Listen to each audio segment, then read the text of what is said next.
अस्सलामु अलैकुम वरहमतुल्लाहि वबरकातुह। मोहतरम भाइयों, बुज़ुर्गों और दोस्तों, मरकज़ निज़ामुद्दीन का आज का जो अपडेट है आप तमाम लोगों तक पहुंचाना, मैं इसे अपनी ज़िम्मेदारी समझता हूं। लाखों लोग जिनका मरकज़ निज़ामुद्दीन से रूहानी ताल्लुक़ है वो बेचारे बेचैन रहते हैं। सबसे पहली चीज़ आप तमाम लोगों को ये कह दूं कि भाई ये न्यूज़ चैनलों पे जो ख़बरें दिखाई जा रही है, अल्लाह के वास्ते उनको देखकर पैनिक मत बनो। हमारे बहुत सारे साथी कोई भी ख़बर देखते हैं वो फ़ौरन मुझे फ़ोन करके कहते हैं, मौलाना देखो ये चैनल पे क्या बता रहे हैं, वो चैनल पे क्या बता रहे हैं, ये क्या बोल रहा है। ये सब चीज़ों को नज़रअंदाज करो। हमारे मौलाना यूनुस साहब रहमतुल्लाह अलैह फरमाया करते थे, अखबार की दुनिया झूठ की दुनिया होती है। तो इसलिए सबसे पहली रिक्वेस्ट मेरी ये है, और मुझे भी बार बार फ़ोन करने की ज़रूरत नहीं है। अल्हम्दुलिल्लाह मैं भी ज़मीन के ऊपर ही रहता हूँ, किसी और सैयारे सितारे पर मेरा मकान नहीं है। हालात हाज़रा क्या चल रहा है, जितना मेरे से हो सकता है मैं उस पर पूरी नज़र रखता हूँ। दूसरी चीज़, मरकज़ निज़ामुद्दीन को कोई सील नहीं मारा गया है, मरकज़ निज़ामुद्दीन को कोई ताला नहीं लगाया गया है। जो कानून गवर्नमेंट का मुल्क की सारी मस्जिदों के लिए है, मरकज़ निज़ामुद्दीन के लिए भी वही कानून लागू है। मरकज़ निज़ामुद्दीन के अंदर भी 4 से 5 लोग वो नमाज़ पढ़ सकते हैं। 144 का वायलेशन नहीं होगा। जो 144 यानी पूरे मुल्क के अंदर गवर्नमेंट ने जमावबंदी कायदा जो लागू किया हुआ है, लॉकडाउन किया हुआ है, उसके अंदर आप पूरा ज़्यादा मजमा नहीं जमा कर सकते हैं। तो चूँकि वहाँ पर भी एक मस्जिद है, तो उस मस्जिद के जो इमाम होंगे, मस्जिद के जो मुअज्जिन होंगे, मस्जिद के जो खादिम होंगे, साफ़ सफाई करने वाले होंगे, उसके अंदर ही जो लोग रहने वाले होंगे, उतने लोग जो है वो अपने मस्जिद में इबादत कर सकते हैं, कोई प्रॉब्लम ही नहीं है। तो हमारे जो सीधे सादे भोले भाले साथी है, जिनको सही इन्फॉर्मेशन नहीं है, शायद वो उम्मत में ये गलत फ़हमी फैला रहे हैं कि मरकज़ को सील मार दिया गया, लॉक कर दिया गया। ऐसा क़यामत तक भी नहीं होगा इंशाअल्लाह। तो मैं आपको जो अहम बात है वो ये बता रहा हूँ कि पूरा मरकज़ जब खाली हो गया, तो चूँकि हज़रत जी मौलाना साद साहब के जो फ़र्जंद है मौलवी यूसुफ़ साहब, उन्होंने भी परसों के दिन बताया था कि मरकज़ से जमातें पूरी रवाना हो चुकी है, बाकी मरकज़ के साकिनीन जो थे वो भी रवाना हो चुके हैं। मसला था काशिफ़ुल उलूम के तलबा का, तो अल्हम्दुलिल्लाह उन तलबा को भी उनके अपने घरों पर रवाना कर दिया गया, या जो भी उनके लिए इंतज़ाम किया गया। उसके अलावा अब मरकज़ जब पूरा ख़ाली हुआ, उसके पूरे मरकज़ को सैनिटाइज़ किया गया, पूरे मरकज़ को, उसके अंदर दवाएं वग़ैरह छिड़की गई। और छिड़कने के बाद चूँकि ये ज़िम्मेदारी थी गवर्नमेंट की, वो करने के बाद उन्होंने मरकज़ वालों के हवाले कर दिया। अब अल्हम्दुलिल्लाह वहाँ पे जो रहने वाला अमला है, तो जो कानून दूसरे मस्जिदों के लिए है वो उनके लिए भी है। तो अल्हम्दुलिल्लाह मरकज़ की मस्जिद में भी 5 वक्त की नमाज़ अदा की जा रही है, जितने लोगों की गवर्नमेंट ने परमिशन दी उतने लोगों के साथ। और आज जो है जुमा भी मरकज़ की उसी मस्जिद में अदा किया गया, उतने ही लोगों की मौजूदगी में। और हज़रत मुफ्ती याकूब साहब मद्दज़िल्लहुल आली, उन्होंने जुमा की इमामत फरमाई है। तो इसलिए सबसे पहली चीज़ ये याद रखें, मरकज़ को किसी किस्म का सील नहीं है, मरकज़ को किसी किस्म का ताला नहीं है। मरकज़ जैसा पहले आबाद था अभी भी आबाद है और इंशाअल्लाह क़यामत तक आबाद रहेगा। बस इतना है कि पूरे मुल्क में 144 लागू है, तो वो मरकज़ पे भी लागू है, और वहाँ पे भी फ़िलहाल उतने ही लोग हैं जितनों की हमारे गवर्नमेंट ने परमिशन दी थी। तीसरी चीज़, हज़रत जी मौलाना साद साहब को लेकर बहुत से न्यूज़ चैनल्स पे अभी भी ख़बरें दिखाई जा रही है। मौली साद कहाँ फ़रार है, मौली साद कहाँ पर है, मौली साद को तलाश करने के लिए इतनी टीमें निकल गई, उतनी टीमें निकल गई। तो मैंने पहले ही कहा, हमारे मौलाना यूनुस साहब रहमतुल्लाह अलैह फरमाया करते थे कि अखबार की दुनिया झूठ की दुनिया होती है। ये इतने बड़े एक नंबर के मक्कार है, ये सारे चैनल वालों को पता है कि हज़रत जी मौलाना साद साहब क्वारंटाइन हुए हैं। गवर्नमेंट ने अपनी निगरानी के अंदर उनको भी, जैसे और लोगों को क्वारंटाइन किया हुआ है, उनको भी किया है, क्योंकि वो भी मरकज़ के अंदर थे। तो इन लोगों को सबको पता है कि गवर्नमेंट की निगरानी में है, डॉक्टरों की निगरानी में है। उसके बावजूद चूँकि इनको जो है भड़काने का काम करना है, आग में तेल डालने का काम करना है, तो ये इनका काम ही है इनका। तो इसके लिए सबसे पहली चीज़ ये है, इस पे हम बिल्कुल ध्यान तवज्जो ना दें। हमारे हज़रत जी मौलाना साद साहब जो है बख़ैर है, बआफ़ियत है, और पूरे मुल्क की, पूरे आलम की दुआएं उनके साथ में हैं।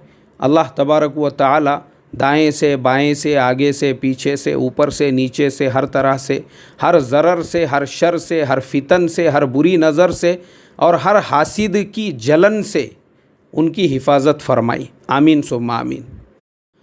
चौथी चीज़, कुछ न्यूज़ चैनल्स वाले हज़रत जी मौलाना साद साहब की हवेली ऐसी है और मौलवी साद साहब का स्विमिंग पूल वैसा है और उनका गार्डन ऐसा है और उनकी कार ऐसी है और उनके बच्चों की बाइक ऐसी है। ये सब देखने के बाद सबसे पहला मेरा जो इंटेंशन था वो यही था, ये मीडिया वालों का काम नहीं है, बल्कि आस्तीन का ही कोई सांप है, कोई काला नाग है जिसकी ये हरकतें है, जिसने अंदर अंदर की एक एक चीज़ मीडिया वालों तक पहुंचाई है। ये थाली का ही कोई बैगन या जिस थाली में खाया उसी में कोई छेद करने वाला है। अल्लाह उसके शर से हमारे हज़रत जी की हिफाजत फरमाए, इसलिए कि बाहर वाले का ये काम ही नहीं है। अब उसका मैं जवाब देता हूँ। अगर हज़रत जी मौलाना साद साहब ने अपने गांव में, अपने बस्ती के अंदर अपने लिए एक छोटा सा मकान बनाया हुआ है, अब यहाँ हमारे पूना शहर के अंदर मैं देखता हूँ, महाराष्ट्र के गांव खेड़ों में मैं देखता हूँ, गांव खेड़ों में, छोटे छोटे खेड़ों के अंदर मैं देखता हूँ कि वो जो हज़रत जी का मकान बताया जा रहा था उससे 10-10 गुना अच्छे मकानात हमारे गांव खेड़ों के जो शेतकरी है, जो किसान है, खेतों के अंदर हल मारने वाले, उससे 10 गुना बेहतर उन्होंने बंगले बनाए हुए हैं। वो जो स्विमिंग पूल उसके अंदर दिखाया गया है, वैसे वो उससे 10 गुना अच्छे अच्छे हमारे यहाँ पे कई मेरे जान पहचान में तिजारत करने वाले हैं, कई मेरी जान पहचान के अंदर कारोबार करने वाले, जॉब्स करने वाले हैं, जिन्होंने अपने घरों में, वो इतना सस्ता होता है, सादा होता है, सिंपल होता है, उसको बनाने के लिए कुछ लाखों रुपये खर्च नहीं करना पड़ते हैं। लेकिन अफसोस की बात यह है, क्यों वो इंसान नहीं है? अरे भाई, वो भी तो एक इंसान है। क्यों वो अपनी फैमिली के लिए अपने गांव में, अपने बाप दादा का जो वतन है, वहाँ पे एक छोटा सा मकान नहीं बना सकते हैं? अरे यार, कैसे लोग हैं।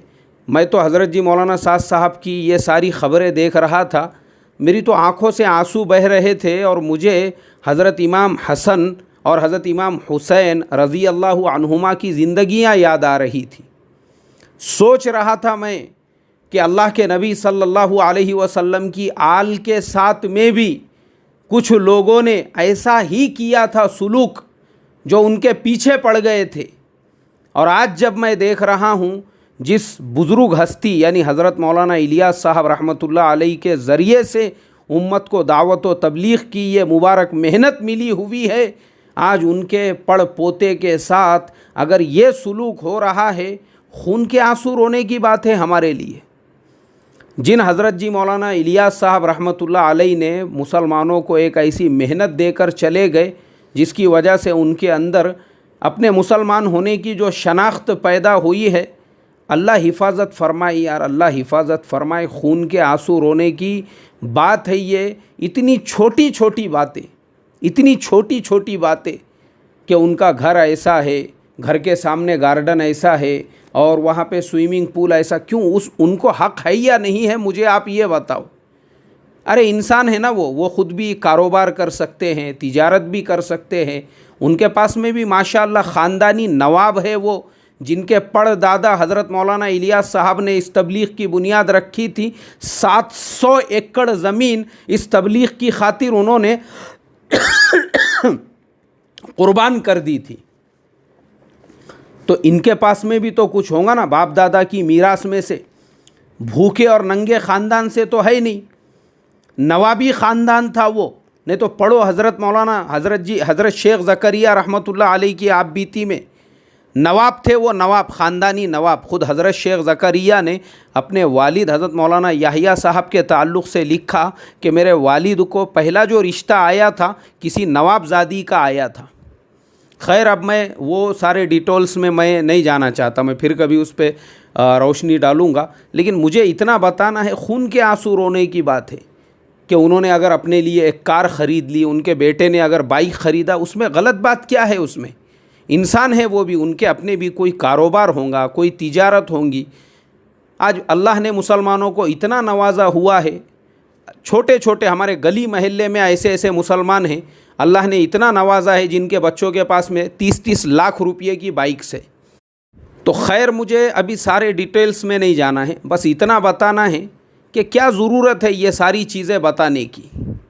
अल्लाह हिफाजत फरमाए और अल्लाह उम्मत के उन आस्तीन के सांपों को हिदायत अता फरमाए।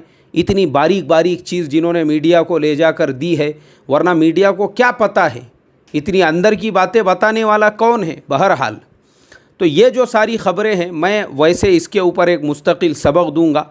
हज़रत जी के बारे में जो उनकी पर्सनल लाइफ के बारे में बताया गया है, ये मेरा टॉपिक अलग से रहेगा।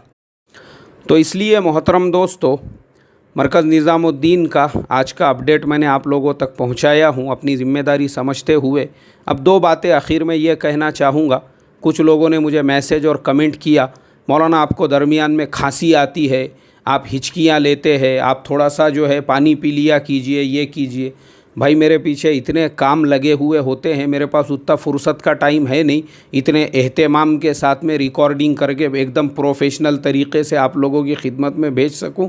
एक काम के पीछे दूसरे काम लगे हुए ही होते हैं, और अभी भी रात का 1 बज रहा है जो मैं ये अपडेट जो है रिकॉर्ड कर रहा हूँ। दूसरी चीज़, बहुत सारे लोग ज़रा सी बात के लिए जो है वो फ़ोन कर रहे हैं, और एक मैसेज करने के बाद में मेरा जवाब नहीं आया, मुझे आप मेरा मैसेज देखिए, ये वीडियो देखिए, वो मैसेज देखिए। तो भाई, अल्लाह के वास्ते, अगर आप हमसे मोहब्बत रखते हैं और आप अगर ये चाहते हैं कि हमको तकलीफ़ ना दे, तो मेहरबानी फरमा कर आप हमको व्हाट्सएप पे या कॉल करके किसी भी किस्म का कोई अपडेट ना पूछे। जो रहेगा हम अपने चैनल पे डाल देंगे, आप उसको पूरे एहतमाम से देखा करें। बस आखिर में अल्लाह तबारक व ताला से यही दुआ करूँगा कि अल्लाह ये जो बीमारी है जिसकी वजह से ये सारे मसाइल पैदा हो रहे हैं, हमारे भारत देश से भी उसका ख़ात्मा फरमा दे, और पूरी मानवता ज़ाती को पूरे आलम के अंदर, पूरी दुनिया के अंदर उससे नजात अता फ़रमाए। सलामु अलैकुम व रहमतुल्लाहि व बरकातुहू।